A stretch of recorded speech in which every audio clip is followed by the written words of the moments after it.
Okay, welcome everyone. We are starting the presentation an expert roundtable from software to society, openness in a changing world. This is a report that has been recently launched by Dr. Henriette, Litta and Bihr in Germany.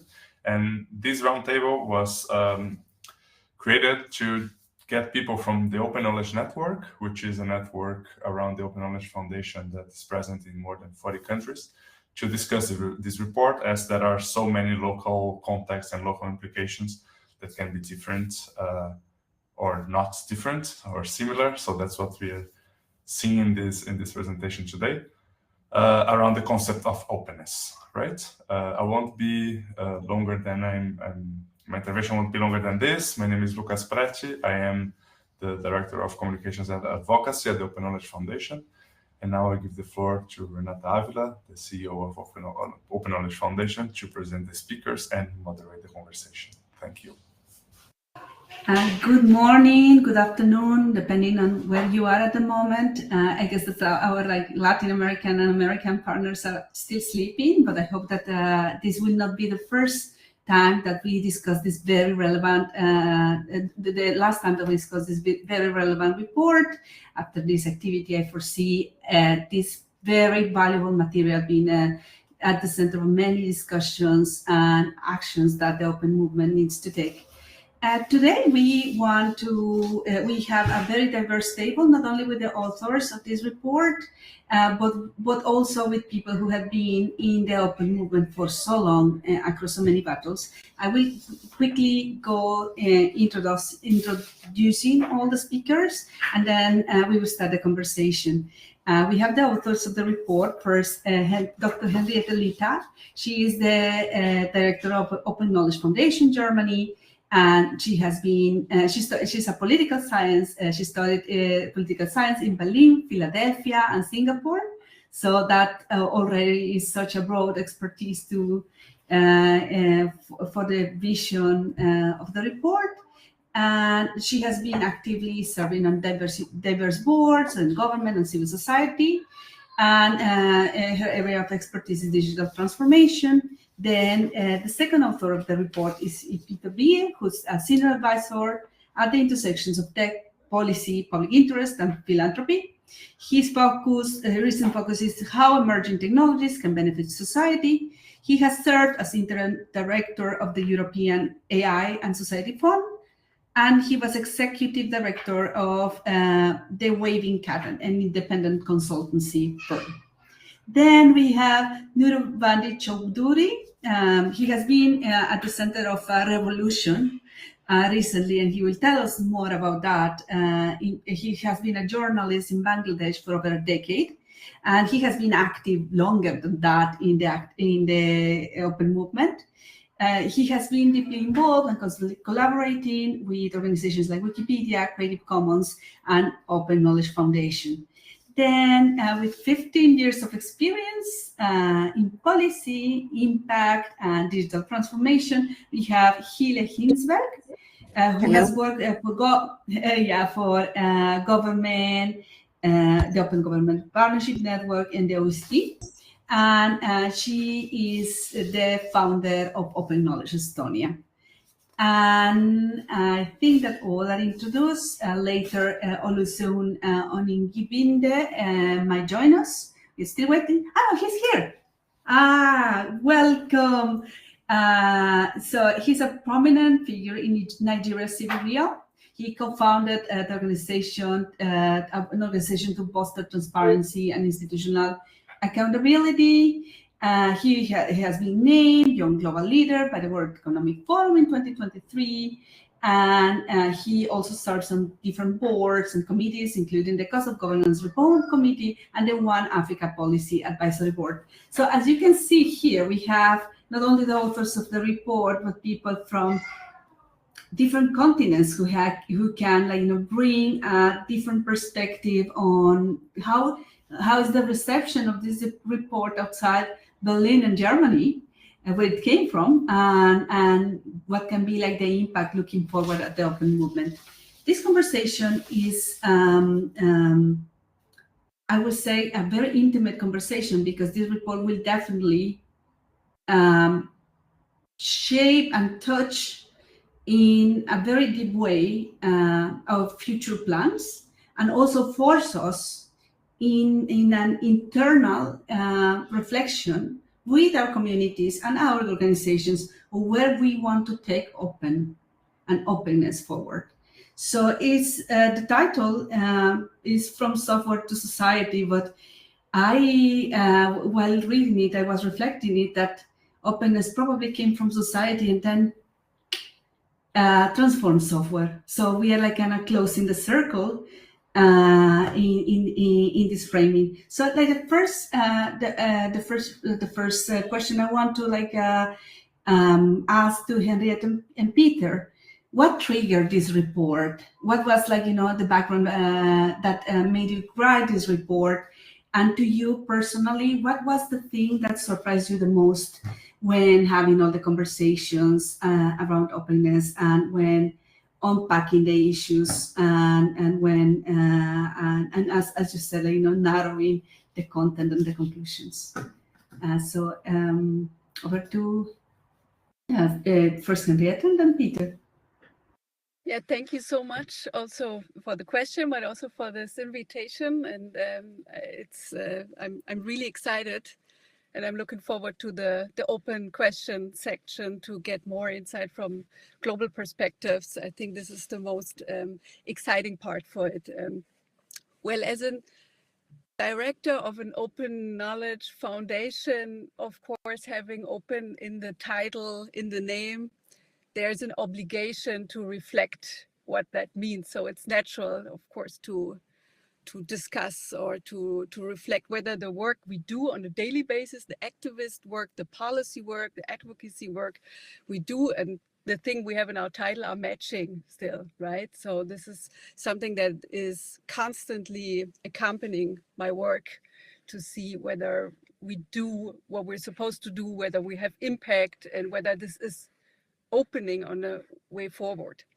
And then very concrete, I think we started with a twofold observation that on the one hand, openness and the conversation of openness is very prominent, and there's more and more people being engaged with openness and having a positive connotation to the word and using it. You have politicians, you have strategy papers, you have a UN strategy mentioning open future for everyone, and you have the European Union using it. So you have lots of actors and organizations who enter this space on the one hand, so it's huge success.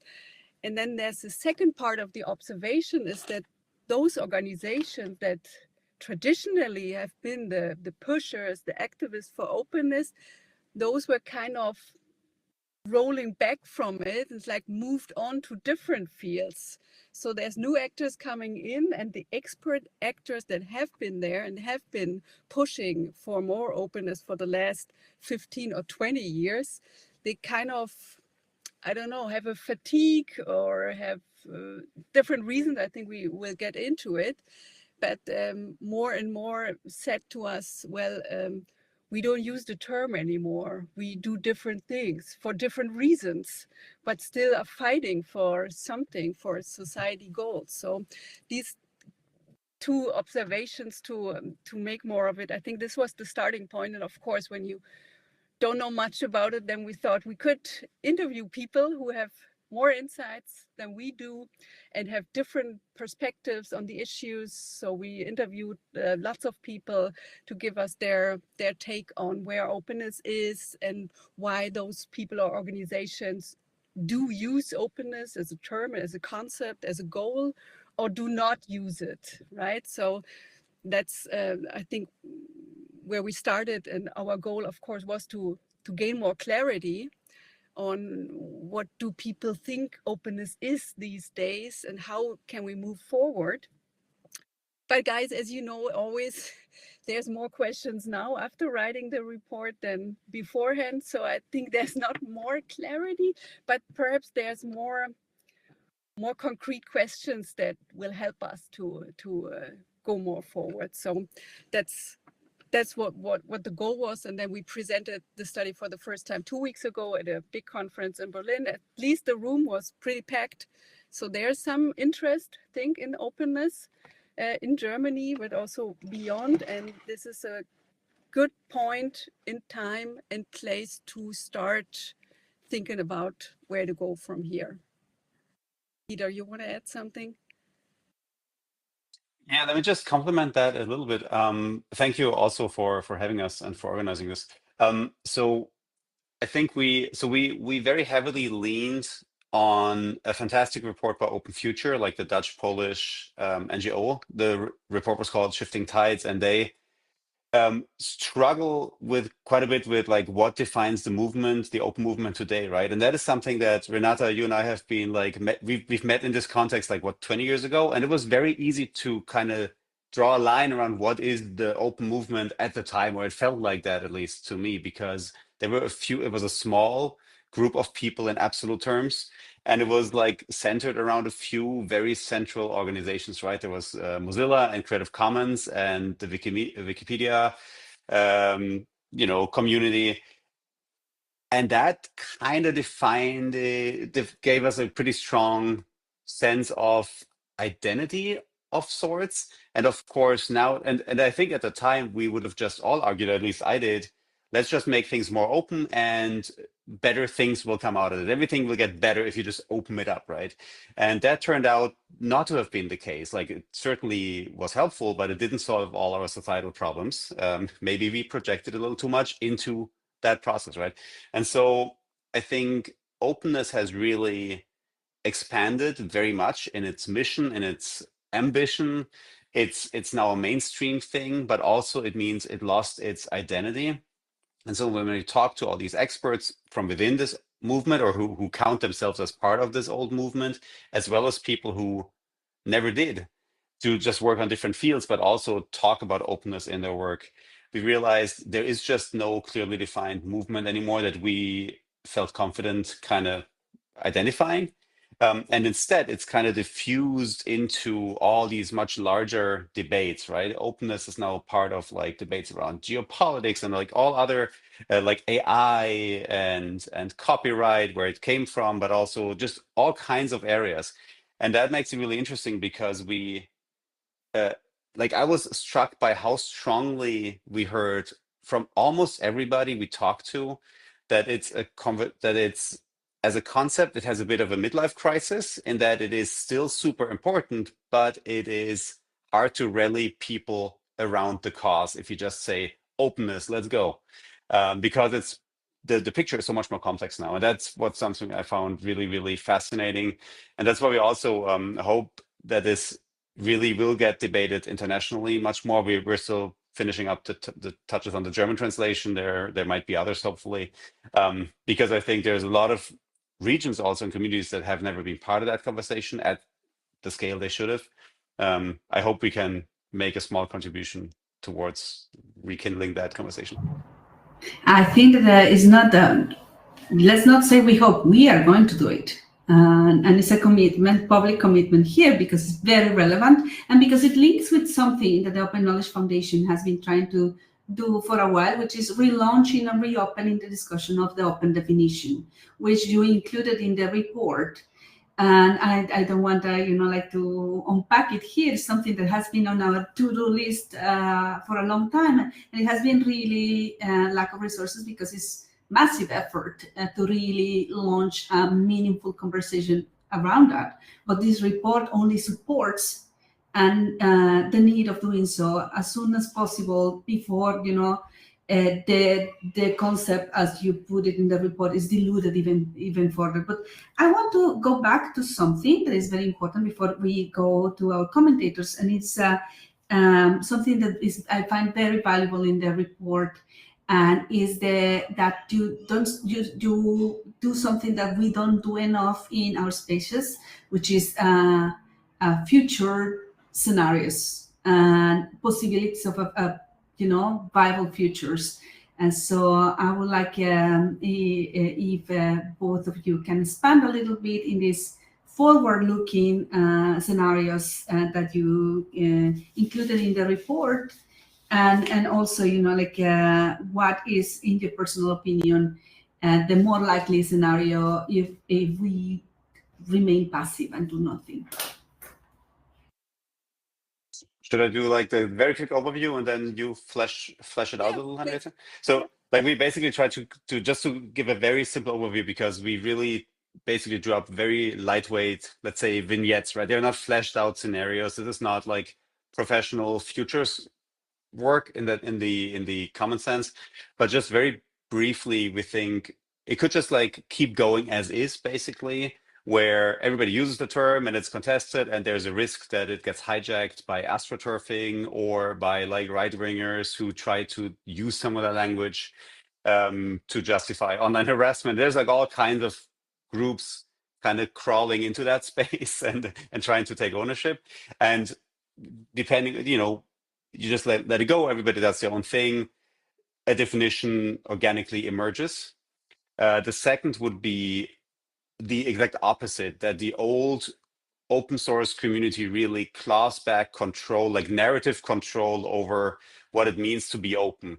And so that would basically cut out all the kind of more soft and fluffy things like open education, and just basically contain as open the things that are like hardcore verifiably open, which means software, like licensed software and licensed content, right? Everything else doesn't have a hard criterion for what makes it open or not.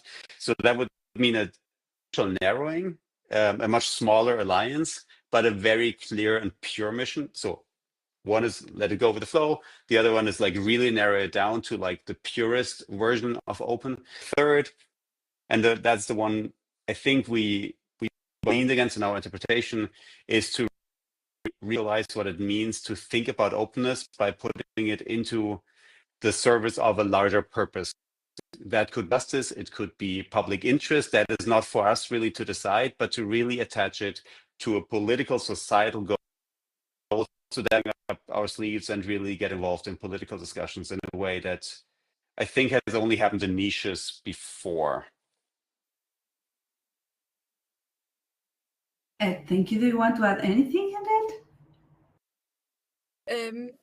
Yeah, I mean, perhaps in the study, of course, we could have written just the recommendations and leave out the scenarios. Or would be, I mean, nobody would have missed scenarios, of course. And those scenarios chapter is kind of odd, I think, to have it, since we discussed a lot what is a good way forward, of course. And in our opinion, there's no, this is without alternatives, this is the only doable solution, but there's always many options. And those scenarios, and there might be many more, of course, they all have positive things, right? So it's not that we presented two bad scenarios and one good scenario, and surprise, surprise, we choose the good one. But they all have their chances, their opportunities, and some risks, and they all could be considered for reasons. And just to add a little bit about the definition that you mentioned, Renata, of course, the definition is so important and relevant, and it is part of its success, I think, that it is so clear cut and so limited to formats and licenses, since these are the things that are not so contested. When you add something more impact, vision, purpose, this gets contested, of course, a lot, and you need to find a common ground for something like what is social justice, or what is the commons, what is do no harm, for whom.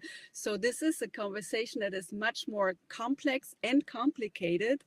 And so, of course, one of the success stories of openness is that you have this core, this technical core of licenses and formats that has been strong and has been pushed, of course, by technical communities, and is a huge success story. And so like this scenario 2, which is like, we could focus on this one because this is very successful. This is very clear. You can check whether there's an open format or there's not an open format. This might be something to be considered. But on the other hand, of course, I'm a political scientist, and I don't believe in technical solutions for society problems or for political problems. So you need to go beyond the technical part. But I think, or I promise, that this will get messy, and this might blur the concept of openness. And as we have written in the report, the concept is already extremely blurred, since many actors use it with very different motives, concepts, definitions, and what it entails. So this is a problem, of course, since if everybody is under the umbrella, nobody is under the umbrella, right? So it gets complicated, and the scenarios, I think they are more an intellectual endeavor to remind us that it's always worth to consider alternatives and different options, and the world is not black and white and good or bad, but there's always aspects in those different ways forward, and perhaps it's a mixture of everything that we need, but it doesn't make it any more easier, but it is just part of the process, I think. So for us, it was important to get those options in the report, because the recommendations as such are good, or a good starting point, but there might be different options. And I think that was the purpose of inviting our commentators, our panelists, to this report, because what I see when I'm sitting, overlooking different regions, is that different scenarios are taking form in parallel at different stages of openness in different societies. For example, in Latin America, there's a big push now for digital public infrastructures. And there's like a big question mark, and where is openness in all of this? In Europe, we can see all the conversations around AI. And so I think that now we will move for the interesting part of this, which is like your reactions from your practice and from your countries on this report, what you found more interesting, what is going on that applies to your local context, and in general comments and reactions to the report. We will start with Hille Hinsberg from Estonia.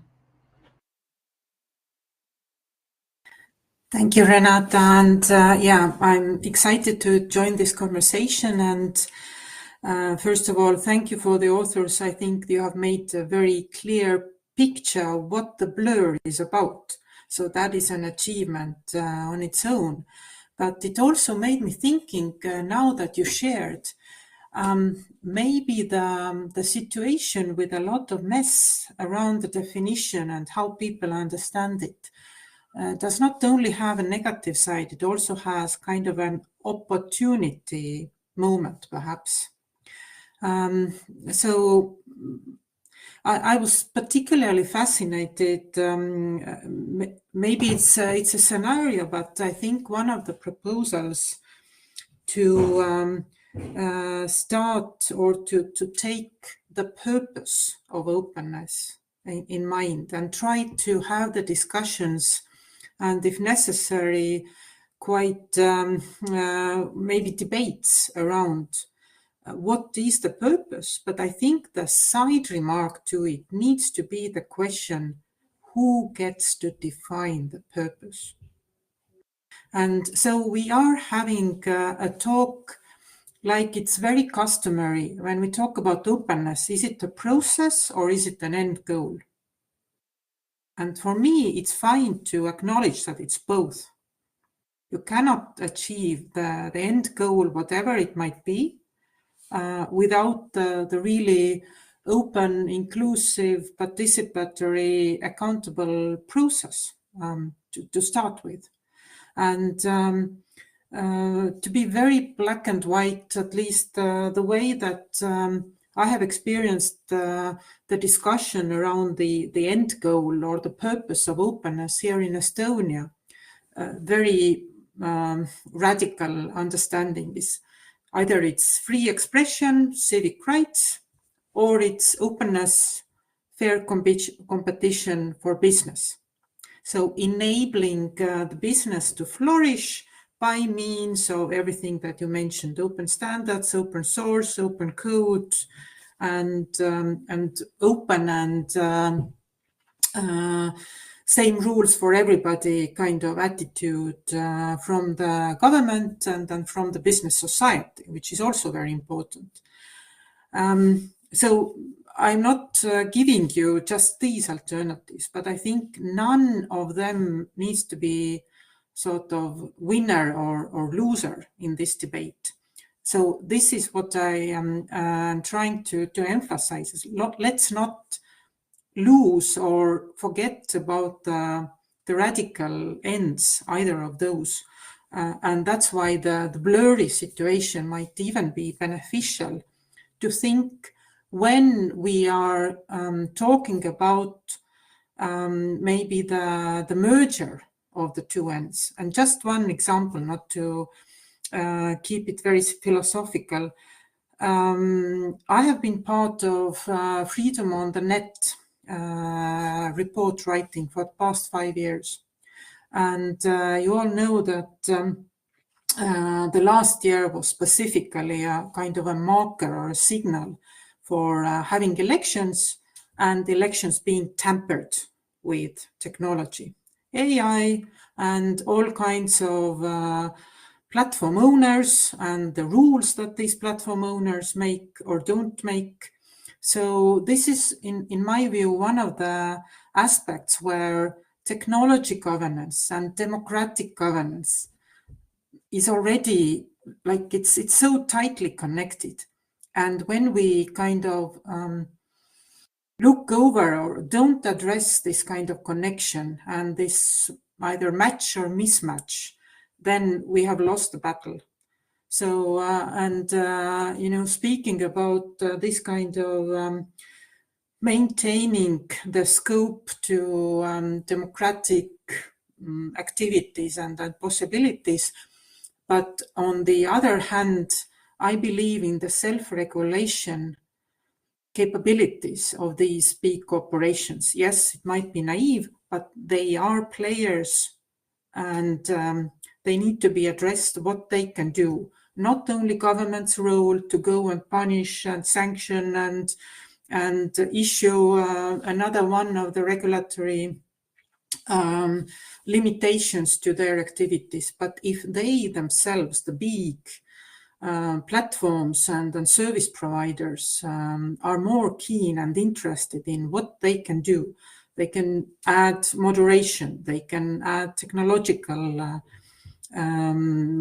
drivers, and so I think it takes a common effort to gain sort of a solid ground if you want to keep and safeguard both the open business side and the open, let's say, civic rights, and all those voices count and this end. So I think that's my 2 cents for now. Thank you, Hilly. And in conversations with the Open Knowledge Network in the Nordic countries, we have seen common concerns that used to be concerns of the South, health of democracy, openness, attacks on civil society, elections at risk, and so on. I was surprised to see that how not having the safeguards that the report mentions, like it doesn't matter income, it doesn't matter education level, access to services, something else is going on, basically, that is affecting all of us. I will go now all the way. We are going on a long trip to Nigeria, one of my favorite countries in the world, and we are going to listen to the reflections of Oluseun on this report. Oluseun, I guess that completely different realities in terms of dynamics. The youngest continent in the world, so many countries, and even just Nigeria, such a complex and absolutely amazing country. I guess that I would love to hear what you think of this report and your take on the conclusions of the report. report as well. Yeah, thank you so much, Renata. I think the authors have done great work, and I'm happy that we are having conversation about openness, because for me, it felt like it was no longer fashionable. I mean, I remember in the OKFN festivals in the 2011, 2012, and there will always be conversations around on openness and how that stretched into different ways. Either we're looking at technology, either we're looking at protocols, either we're looking at data, either we're looking at government. And I'm happy that the authors, defined openness into different structures, which I think was really, really good. The other part also is also about how open washing, as they've put it that way also. Because right now we have people who just mention openness just because they want to make it sound cool. But beneath that is also maybe like a geopolitical agenda. Beneath that is also just more like a corporate or corporate profit agenda. So it's also a bit challenging when people say this is open source, but open source to what end? That's another question. So my challenge also is when we see openness, we also must be able to question to what end. Is it an end to just aggregate intellectual capabilities from different places so that you can use that to entrench your own geopolitical advantage? Is it an interest for you to be able to use all of the knowledge from different spaces and places so that you can use that to advance your own world garden, or same thing you get with like an Android, of course. And so it's also very important for me to always ask to what end. Because I look at something like DeepSeek and from China, and I looked at how a lot of mistrust came with our platform, and because people looked at, well, to what end would this just be? The other part of me that I like about this also the scenarios, and I think it comes back to me around the second scenario about the pure state of openness. I think it's something that has to be well defined. And there has to be like a banner that we have to raise so high. We have to be very, very brutal around how rigid we are with those definitions. Because I mean, like I mentioned, a whole lot of people make all of those adjustments and they call it open, but it's not open. So I feel like that's the scenario where we should hang a banner and say, this is the hardcore definition of openness, and if you do not meet this, you could see you're 60, 70, 80% compliant.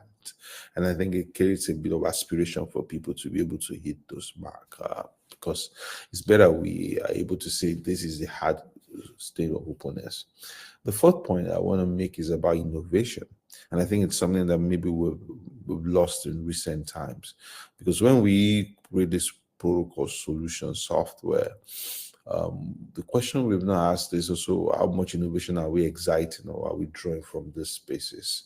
One of the joy of the open society and also the open data movement was also the multiple development and multiple solutions that were being created on top of those layers. Even in Nigeria, I mean, when we created a budget in 2011, it was us filling into that movement of when Nigeria's project data, it was in PDF structured, we had to librate it into CSV formats, and we had to now build innovation and solutions on top of that could reach out to more people. I'm not seeing enough of that rightly, because I think we've taken activism. People have different opinions to it, but we're not layering on how do we first of all understand what are the open data, open structures, open platforms that exist, and how do we now even build new things on top of it?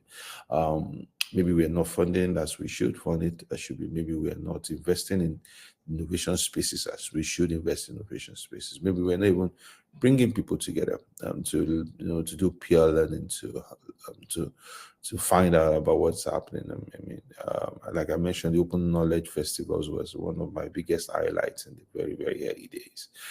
So we also have to rethink, how do we build like a strengthen the community for openness across the world, because that also makes sure that we don't just talk about openness in abstract.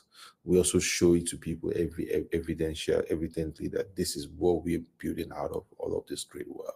And I think if we situate it in that way, it's well put. Like I mentioned, it's been personally, I'm impressed with the work by Henriette and Bihr. I feel like it's highly needed. To people who are still highly invested in open data and open systems like me, it gives a lot of comfort that people are also thinking through the structures, the ideas, and also I also want to make sure that we think through the scenarios and how we can make them more stronger.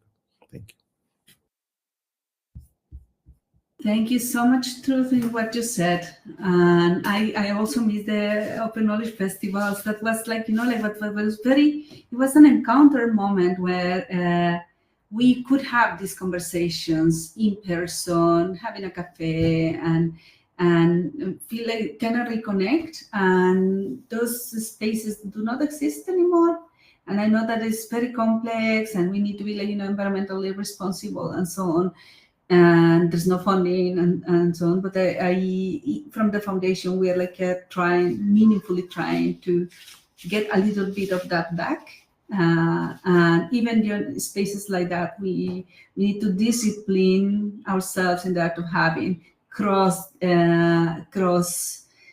continental, multidisciplinary conversations about our work and our topics and shared practices. And one of the things that was very powerful recently was when we were in the open knowledge movement in the network, we were watching what was going on in Bangladesh. We were beating our nails basically, because we didn't know the outcome, and we were receiving emails from you and your colleagues, Nirbandi, and we were like, oh my God, what's going to happen? And it was a mix of urgence. Okay, we are arrested, or friends are detained. Everything is a chaos in the streets and so on. But also in many of your messages, we kept reading, we are going to build a future with openness at its core. The future of Bangladesh, the political future of Bangladesh will be guided by the openness principles and open knowledge principles.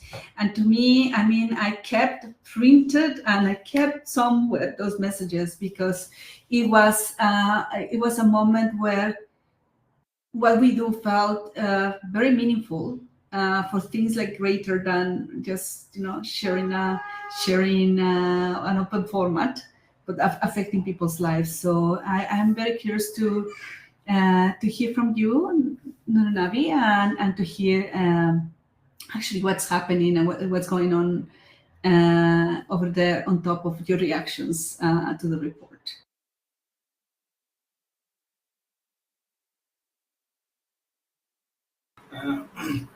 Thank you, Renata. Thanks all. I'm introducing many of my popular face. Sorry, you are cutting off a little bit. Could you? Sorry. Conference. Could you speak a little bit closer to the microphone? Because we cannot hear you that clearly. Sorry to interrupt you. Can you hear now? Yeah. Okay. So thank you all.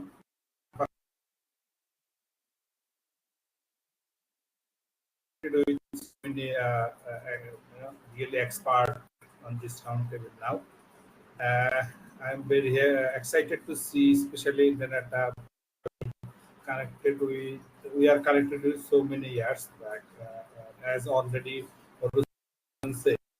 First time when I attended the Openness conference in Germany in 2012, right? 2014 Openness Festival. That time we were discussing openness in a small scale, but now we did a great job, because when I got the paper, I tried to read the paper. Even I shared all my friends in Bangladesh, all network. I stayed, if possible, in passing our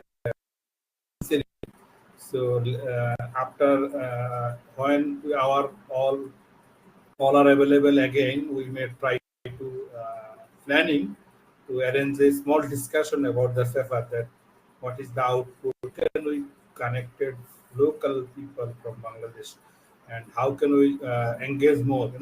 In Bangladesh, we are a political, political movement plus. But since 2005 and 6, we are trying to work on board level openness. Especially, we call this open movement. We start to on our open source software. Later, we move on different type of open movement.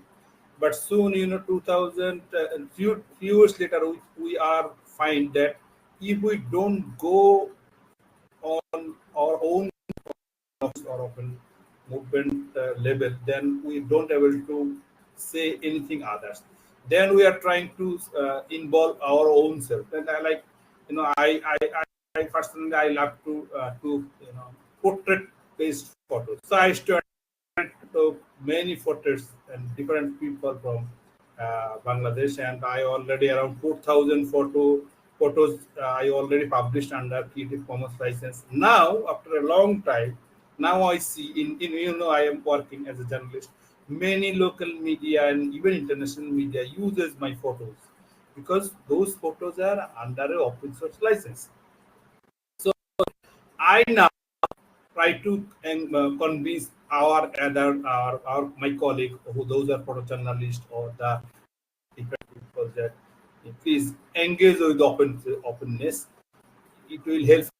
It will help a whole society in whole engage. Even now I see that now visual content is more active. People buy photos on the license. Later I try to engage one step ahead. I as an author, my 5 book already published in National Book Fair. And good thing is that I published all the 5 books under Creative Commons license. So I try to engage more authors, more right in Bangladesh. Please try to publish at least 1 book under a open. Join the even we try to connect it or so many government level people. Actually, in Bangladesh, the scenery is little different. We are from different place. Here, people are trying to if they need, they just try to Google it, and if they find any photo, anything like this, they just start download it and use it. They even don't know that what is how they need to. Even like recently, I just shared a good thing. Good to publish their leading media in Bangladesh. So they just use in caption. This photo is not the appropriate way to use the photo. The photo is under open license, but they need to use the credit or something like this. So there I emailed the journalist and said, you may use, but you need to use the name or something like that. And good thing is positive thing that they convinced. They said okay. They soon they published the name in the web. So that people change. People thinking when 2010, 11, 12, where all over the country try to engage students, engage different type of people, join the open movement. Now we say okay, open movement is really important because in already when I read the paper, I find most 4 point is and I just note this when we discuss about when Henriette I really like this idea because we are doing so many things in openness, but we don't ever try to protect the openness. Maybe in different people use this different way. So it's nearly it's now then people those are even interested in joint openness, they are they said okay, I am not on that. Second is open innovation needs investment. It's really important. like in our country, we are trying to do many and don't support any from anywhere. And as Henriette said, we are a political based and democratic country. So we must convince our political people to do something, because if political people are convinced, then so many things are held in country like Bangladesh. So I definitely agree with Henriette. Another data. I am connected with Open Knowledge Bangladesh since 2013, and I am now Bangladesh ambassador of the Open Knowledge Foundation in Bangladesh. And I am really last many years I'm connected with government to active open government data in Bangladesh. Good thing is that few years ago, government taken initiative and connected me, and I am joining as a civil society expert of this group and taken initiative to start an open government portal in Bangladesh.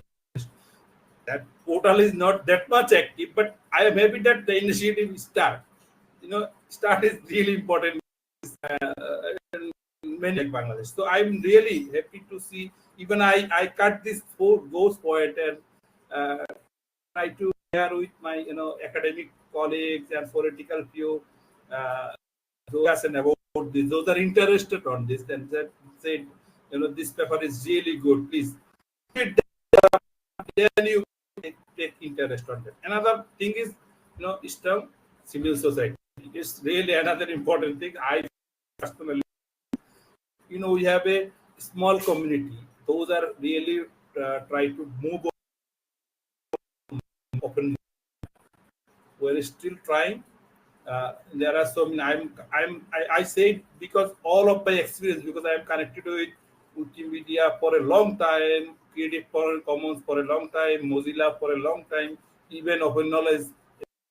I just try to share my own experience in Bangladesh. Anyway, so this is not part. If next time try to more. Thank you, please. No, thank you so much, and it also goes to show that even if rolling back, many people of the movement what it is also is a powerful network of principled people across continents and languages. And that's a leverage that we can use for many good purposes, and it's still very powerful, and it keeps growing as your report goes to show. Now, I being conscious of time that we have 12 minutes, I want to open it for comment from any panelists, also from people attending, if they have any question or provocation. And while people are thinking about it, I have a reflection, and the reflection is the following. When I started in this movement, we were you have to share, imploring people to share, to open up, to publish the pictures, the videos, and so on, and put it with the license that will give them back control. Now, something that it is in the paradox but that we are experiencing every day is that before if you were photocopying a book, you will get prosecuted in India, in Guatemala, so on, and today we have very powerful. It's a power dynamic, because things that our licenses were designed to safeguard are completely ignored. And nobody, so I think that our movement really needs at this moment regrouping, because new rules will be defined very soon that might challenge and create obsolescence in the systems that we create for openness. We might see in the next 5 years radical changes in copyright, radical changes in scrapping, and in other areas that basically what we advocated for so many years will be given in its entirely for companies to shape. So I think that would be, I appreciate the part where you unpack what is going on with AI. I think that it's not only AI. I mean, there's many leaps, technological leaps and scientific leaps in biotechnology and other areas that might also shake our spaces. And so I'm very glad that this provocation is happening now, because we can regroup to talk, but then to act in the future that we want. Is anyone there? Does anyone there want to raise their? Yes, Henriette, please. If I might take the opportunity, first of all, I really like your comments, and be warned, I will contact you after this talk to get more of your insights. And one, I really like many of the things you said. And Hille, when you started with the blur is an opportunity, this is a great sentence, I think, and it might be something we should have in mind when talking about a new definition, right?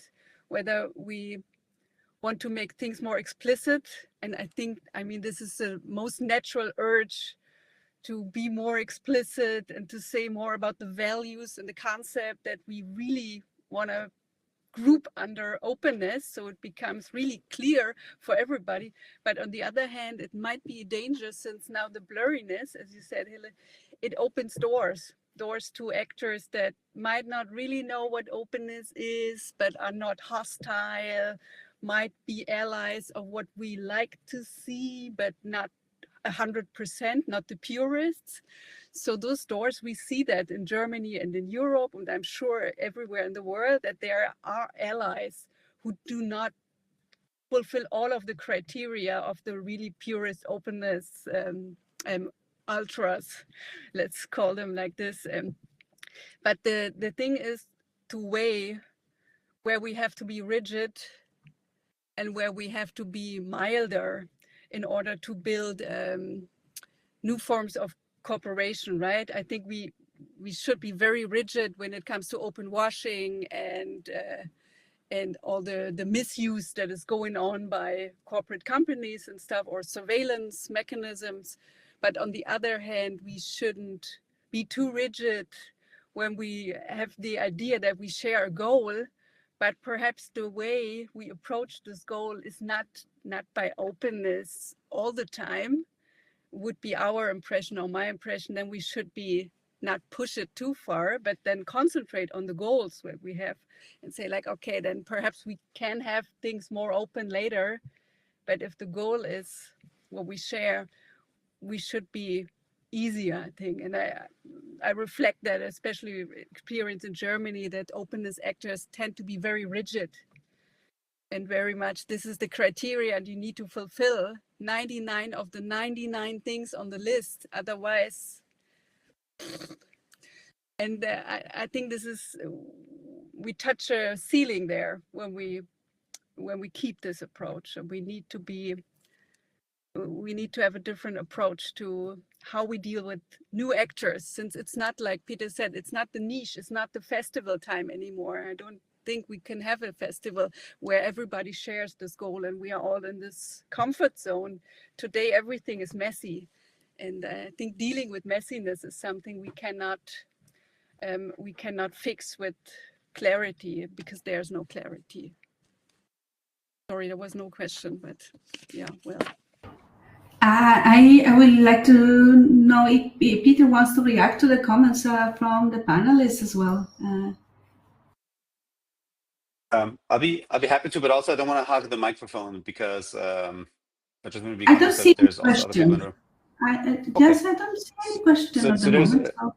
So there's just very briefly two things that I find really fascinating. And thank you for all these inputs, because I think you really showed also like how many aspects there are to consider here, which of course like is far beyond this report. But these are the questions we need to ask.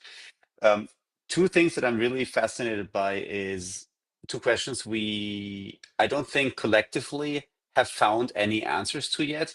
And so that's always what my mind is drawn to, my brain is drawn to. One is just how openness plays into geopolitics right now. In, for example, almost every discussion about digital sovereignty, wherever in the world, focuses on openness as like the main building block. But then we see these tensions when we listen to political actors, at least, how, for example, in like, the fight between the big power blocks globally, China has a very elaborate open source and open data strategy, and there's a real concern, especially in the US and Europe, that by opening things up, we might accidentally, because we don't have like equivalents in many Western countries, we might just fuel Chinese domination, right? Like, and I don't want to even like get into like judging all that, but that is the rhetoric that we've been hearing, and that's an unresolved debate as far as I can tell.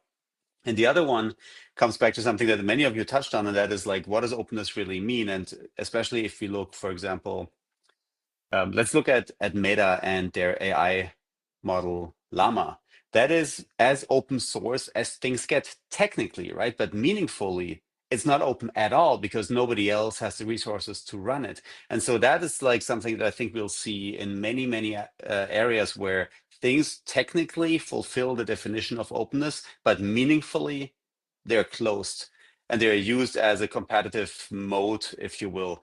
And so that is something that I think we haven't found a good handle for, and maybe that is something to take into consideration if there's ever debates about like updating the openness definition.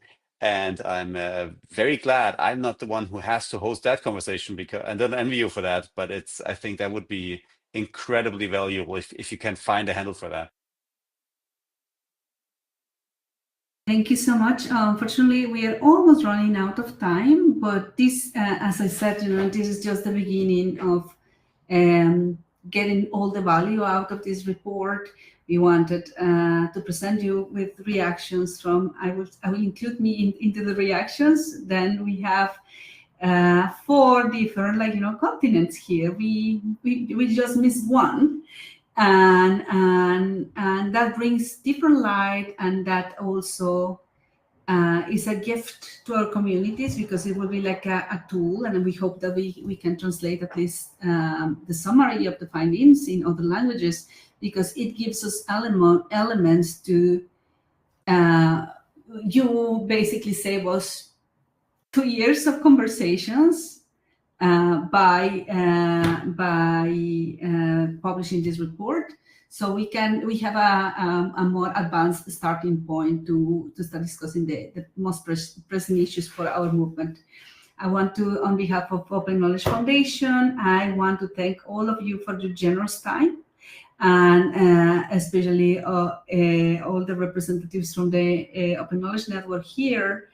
And yes, the conversation is just starting, and we will continue. And for those watching this video, please download the report, please read it, send back suggestions, comments, and more importantly, try to pass it around to people who are working on issues close to the open movement, and policymakers, journalists, and so on, who might be confused when they hear so much the word open outside. And maybe even if this doesn't offer bold answers, what we'll offer is more elements for have a critical conversation around openness today. Thank you, and I hope that you have a great day, and see you around. Thank you, Renata. Thank you very much.